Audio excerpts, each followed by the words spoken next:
राधे राधे प्यारे भक्तों, आप सभी को अहोई अष्टमी की हार्दिक शुभकामनाएं। आओ साथ में मिलकर अहोई अष्टमी माता की कथा पढ़ते हैं व सुनते हैं। चलो। होई की कहानी। एक साहूकार के 7 बेटे 7 बहुएं और एक बेटी थी। एक दिन सातों बहुएं और बेटी खदान से मिट्टी लेने गई। मिट्टी खोदते समय नंद के हाथ से स्याहू के बच्चे मर गए। तब स्याहू माता बोली कि तेरी कोख बांधूंगी। तब नंद ने सब भाभियों से कहा कि मेरे बदले तुम अपनी कोख बंधवा लो। तो 6 भाभियों ने तो मना कर दिया, परंतु छोटी भाभी ने सोचा अगर मैं अपनी कोख नहीं बंधवाऊंगी तो सासू जी नाराज हो जाएंगी, इसलिए उसने अपनी कोख बंधवा ली। तब उसके बच्चा होता और होई साते के दिन मर जाता। एक पंडित को बुलाकर पूछा कि क्या बात है जो मेरा बच्चा होते ही सातवें दिन मर जाता है। तब उसने कहा कि तू सुरही गाय की सेवा कर। सुरही गाय स्याऊ माता की सहेली है, वह तेरी कोख छोड़ेगी तब तेरा बच्चा जिएगा। वह सुबह जल्दी उठकर सुरही गाय का काम कर आती। गौ माता ने सोचा कि आजकल कौन मेरी सेवा कर रहा है, मेरी बहुएं तो काम करती हुई लड़ाई करती हैं। तो गौ माता ने सुबह उठकर देखा साहूकार के बेटे की बहू है जो मेरा सारा काम कर जाती है।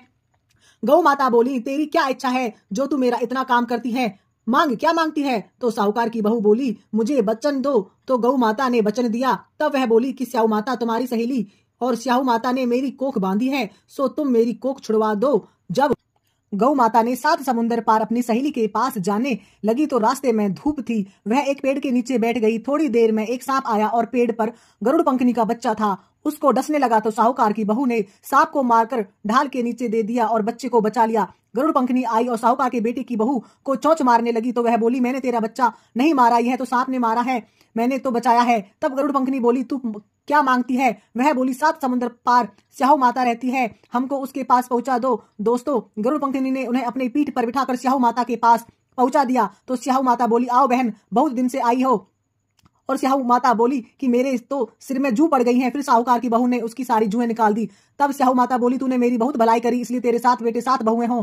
तो बोली मेरे तो एक भी बेटा नहीं है, 7 कहां से आएंगे। तब स्याहू माता बोली क्यों नहीं होंगे। जब वह बोली पहले मुझे वचन दो। स्याहू माता ने कहा अगर मैं वचन से फिर जाऊं तो धोबी के घाट पर काररी हो जाऊं। तब साहूकार की बहू ने कहा मेरी कोख तो तेरे पास बंधी पड़ी है। तब स्याहू माता तूने मुझे ठग लिया, तेरे घर 7 बेटे 7 बहुएं मिलेंगी।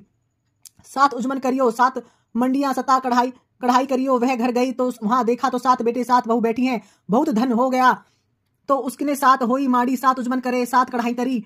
सारी जेठानी बोली कि सब जल्दी जल्दी पूजा कर लो, नहीं तो वह रोने लग जाएगी। थोड़ी देर में उन्होंने अपने बेटे से कहा कि तुम्हारी चाची रोई क्यों नहीं। तो बच्चों ने देखकर आकर बताया कि चाची के यहाँ तो मंड चल रही है। वह जेठानी भागकर गई तो उसने देखा कि कोख छुड़ा लाई। तब वह बोली तुमने तो कोख बंधवाई नहीं, मैंने बंधवा ली, परंतु स्याहू माता ने दया करके मेरी कोख खोल दी है। हे स्याहू माता, जैसे साहूकार की बहू की कोख खोली